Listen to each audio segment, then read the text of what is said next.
Hola amigos de Soy Yoruba, y siguiendo con estos apasionantes programas sobre la ruta del esclavo, tenemos el día de hoy al licenciado Emilio O'Farrill, quien es licenciado en Educación Plástica por el Instituto Superior Pedagógico Juan Marinelo, es coordinador del proyecto Afroarte en la provincia de Matanzas y es el curador de arte de la Sala Los Mensajeros de Olofin, donde es una sala permanente aquí en el Museo de la Ruta de la Esclavitud. Emilio, ¿cómo está? Muy bien, encantado de enviándole un saludo a la gente mexicana, que siempre tenemos un sabor de hermandad entre nosotros. Muchísimas gracias Emilio por la oportunidad y el placer de conocerte, porque has transformado y has hecho de una sala que antes era un espacio cultural también destinado a la cultura muy diferente, en algo especial, Los Mensajeros de Olofin. Cuéntame, ¿qué significan Los Mensajeros de Olofin? ¿Por qué esa necesidad, Emilio? Bueno, yo vengo de una tradición familiar donde existía una familia dedicada a la religiosidad, prácticas en mi casa que yo veía, muchas personas que están en la regla de 8 santerías, 8 santos, viví todos esos procesos, es decir, lo tradicional, los toques, las ceremonias, y eso fue una parte muy conectada en mi infancia, que la estoy viendo como si fuera ahora mismo. Y a partir de eso, después de irme a estudiar y tal, la gran preocupación mía fue esa conexión con África que todavía en la pedagogía cubana, para los años que yo estudié, existía un gran vacío sobre qué cosa era África, si existían reyes, qué papel jugó exactamente. Un poco para hablar no solo de la parte de la victimización, que es la esclavitud, sino hablar desde la contribución. Era como un pendiente que tenías tú a tus ancestros. Exactamente. Tú eres una persona de color. Sí. Y decías, se lo debo a mi gente. ¿Qué pasaba en tus adentros, Emilio? El conflicto fundamental era por qué hay una relación tan grande con la negritud y la esclavitud, y la pregunta era cuánto hemos aportado a la humanidad, cuánto de acciones afirmativas tenemos, cuánto de cosas o de sabiduría podríamos haber aportado o estamos aportando ahora mismo. ¿Y cuánto nos ha regresado la historia? Exacto. Y el gran problema es lo que ustedes están haciendo ahora y lo que yo llevo haciendo también un tiempo, que es contar historias por nosotros mismos. Es ahí donde está el tema. Porque la pedagogía occidental está basada en un sistema diferente. Sí. Lo africano está basado en la literatura oral. Y está probado que los pataquíes africanos son mucho antes que Whitman o Shakespeare. Y la literatura occidental un poco que está basada, esa pedagogía, en la presencia del texto del libro. Pero todo lo que llegó a las Américas vino solamente en la mente y en el alma de los africanos. Y es lo que sobrevivió hasta hoy. No creo que haya algo que pueda superarse, realmente. ¿Eso habrá sido, Emilio, parte del por qué se inclina hacia las bellas artes, hacia las artes plásticas y todo esto?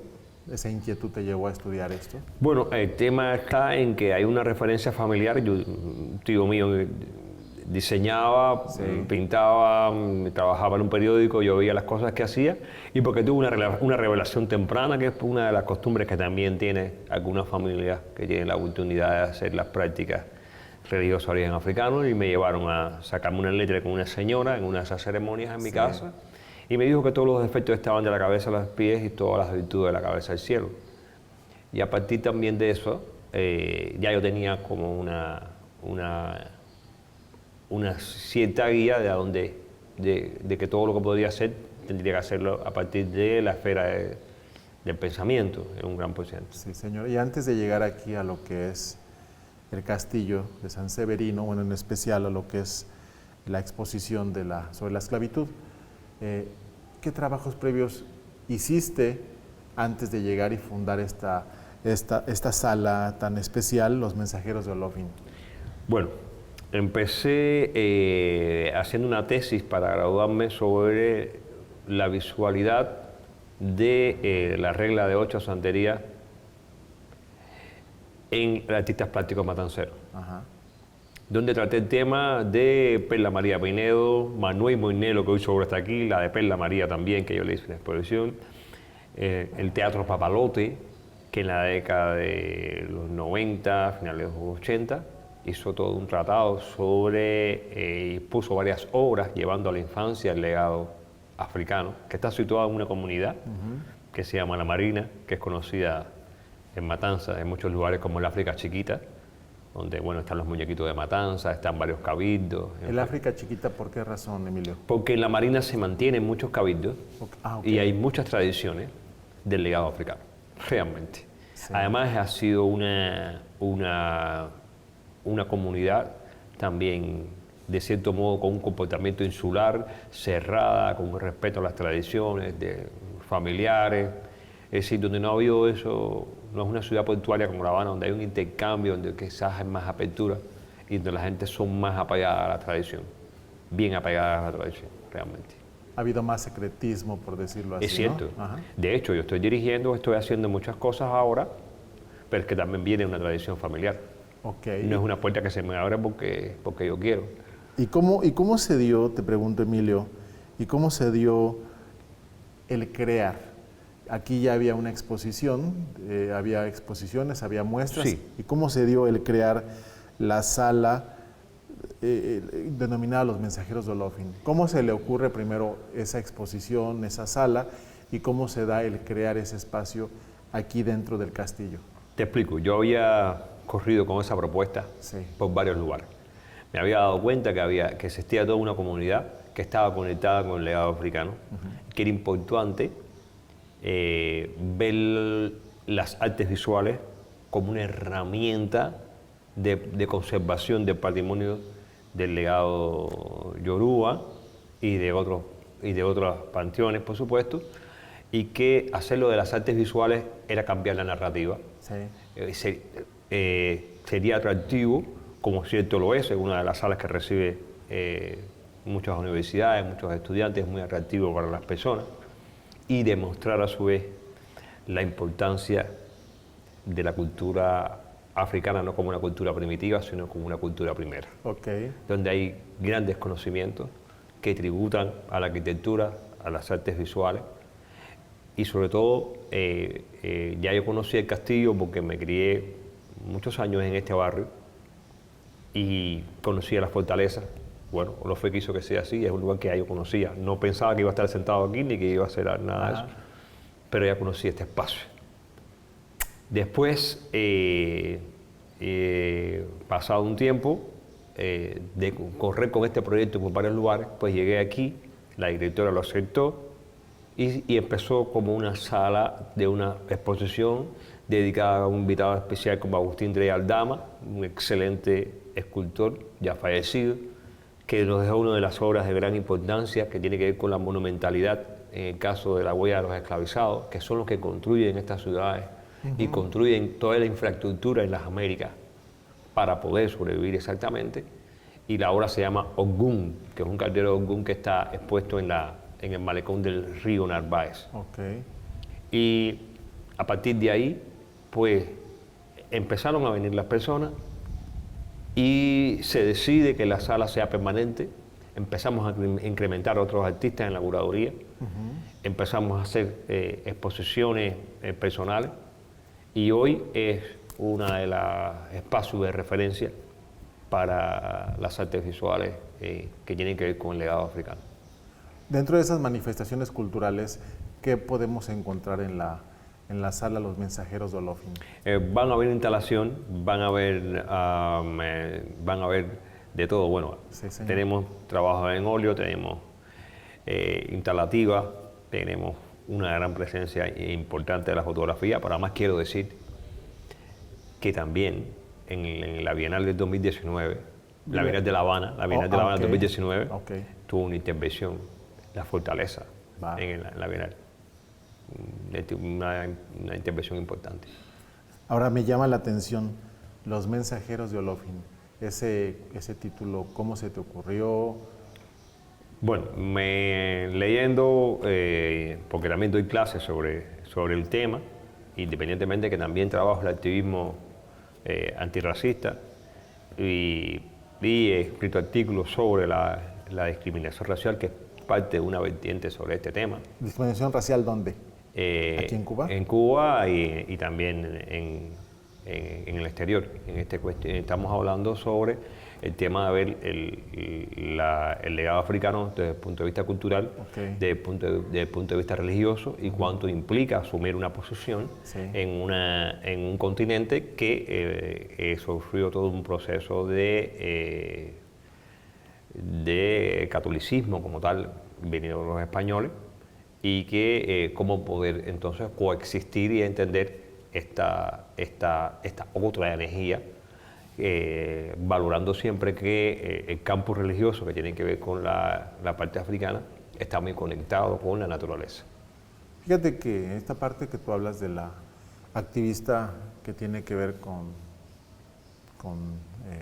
¿cómo lo comentaste? Como el racismo, ¿cierto? Sí, las actitudes discriminatorias con personas que practican también la religión africana, de cualquier tipo. Yo no lo he encontrado tan acentuado, esta parte del racismo en Cuba como en otros lugares. Aquí en Cuba puedes ver, bueno, al menos yo como extranjero, un ojo diferente al de ustedes.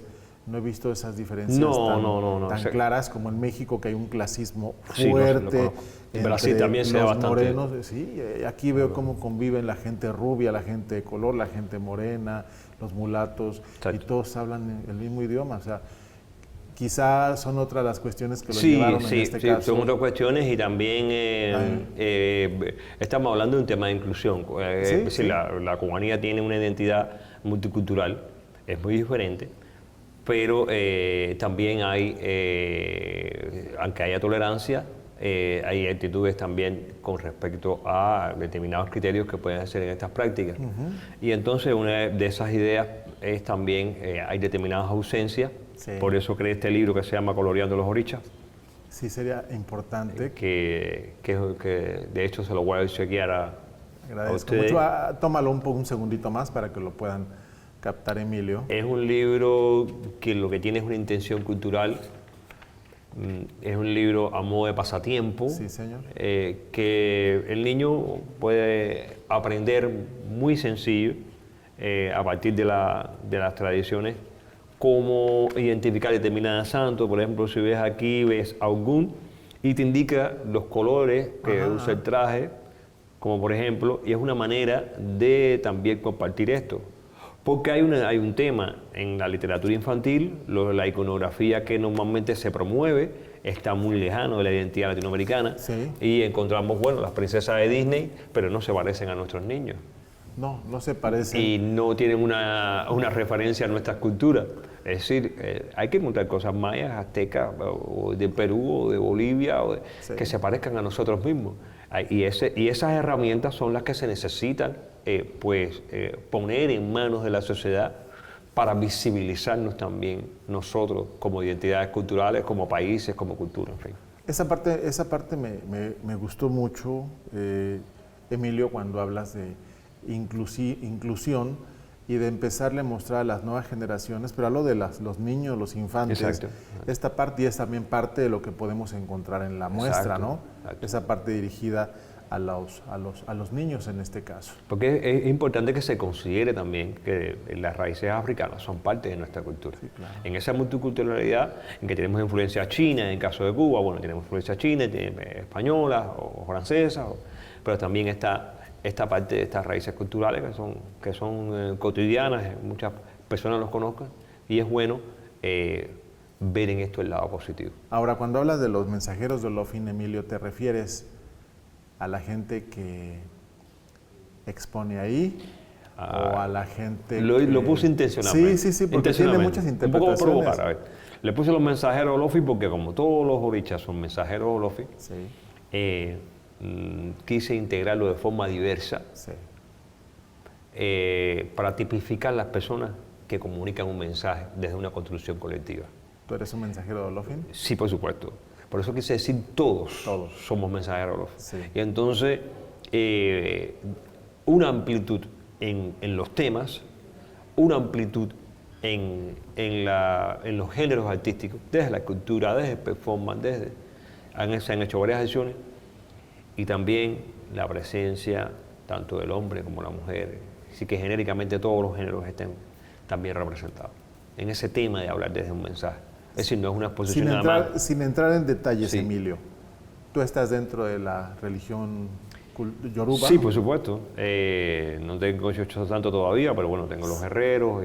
Tú cuando estás, ¿por qué te pregunto, Emilio? Porque es muy diferente quien trabaja una obra de arte, quien está en la parte de curar alguna obra de arte, de elaborar, de crear, por un encargo, porque esto es mi trabajo, porque esto es la labor que yo tengo, y cuando es algo que uno siente, algo que uno vibra. Cuando tú estás pintando, porque sé que eres un artista muy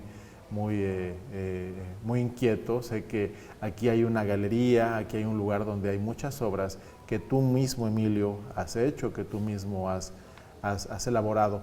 Cuando tú estás pintando, cuando tú estás haciendo algún óleo, ¿sientes la presencia del Orisa en tu persona, Emilio? Hay un terreno muy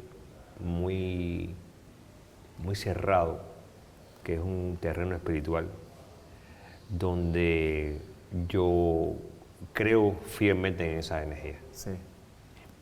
Creo fielmente en esa energía, y te voy a contar una sola anécdota sobre eso. Aquí llegó una persona, mi amiga hoy, bueno, tiene hecho batalaje, ¿no? Se hizo posteriormente. Independientemente que es una manera de manejar también la energía y de entender el mundo, en esa otredad que existe, en esa otra visualidad que existe de entender el mundo. Hay varias formas de entender el mundo, de relacionarse con él. Y me dijo que yo debería pintar un cuadro de un esclavizado, que se llama El Cimarrón. Ahí terminó la conversación. Esa obra posteriormente yo la hice. A raíz de esa, bueno, ya hice una exposición, y es una obra que en breve será entregada a la oficina de Miguel Barnet, para que esté en su oficina, que tiene un libro. Sí. Y eso demuestra que hay un camino de fe y de inspiración. Pero además, mi primera inspiración vino también oyendo a Síntesis. Yo iba a los toques, iba viendo... Es un grupo musical, ¿cierto? Sí, un grupo musical. Iba viendo los toques, iba viendo todas esas energías, iba componiendo eso que yo necesitaba, esa lectura sobre mi discurso plástico. Emilio, ¿con qué te despides? ¿Con qué me despido? Y aparte que invites a la gente que yo soy yoruba, no solamente la gente de México, nos ven en muchísimos países, Emilio, una invitación que les hagas para que asistan no solo a este castillo que es hermoso, San Severino, sino a este museo de la Ruta de Esclavitud y a esta sala en especial, Los Mensajeros de Olofin. Bueno, les voy a invitar a que mantengan la fe. Los voy a invitar a que sigan sanando como lo estén haciendo donde quieran que estén, a que sigan creyendo en las fuerzas de la naturaleza, a que sigan reproduciendo ese tesoro del legado africano que mucha sangre ha costado, mucho sufrimiento, y que miren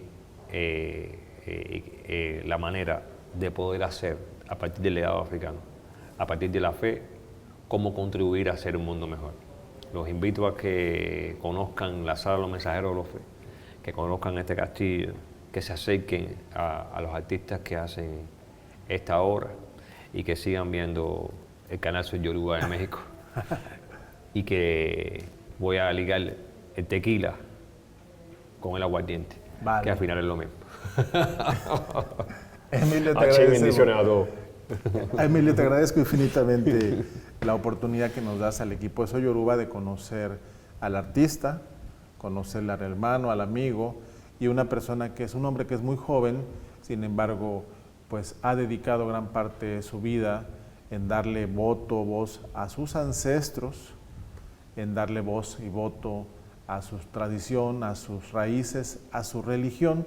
Un hombre que está trabajando fuertemente para que esto no muera, como dice Eloy Machado, para que la tradición no muera, para que siga viva, porque no solo sigue viva en la tradición del África, en los cantos, en las iniciaciones, en la comida, sino también en el arte, y es lo que van a encontrar ustedes aquí en San Severino. Estamos hablando de la ciudad de Matanzas, en la provincia de Matanzas, en el Museo de la Esclavitud, ¿cierto? De la ruta de la esclavitud, y muy en especial en la sala Los Mensajeros de Olofin, donde nuestro amigo Emilio O'Farrill, el licenciado, que es el curador y el especialista en arte, aquí los va a encontrar. ¿Sí? Estamos en Soy Yoruba, nos vemos en la próxima emisión y no dejen de visitar este lugar con historia y con mucha magia. La, la, la.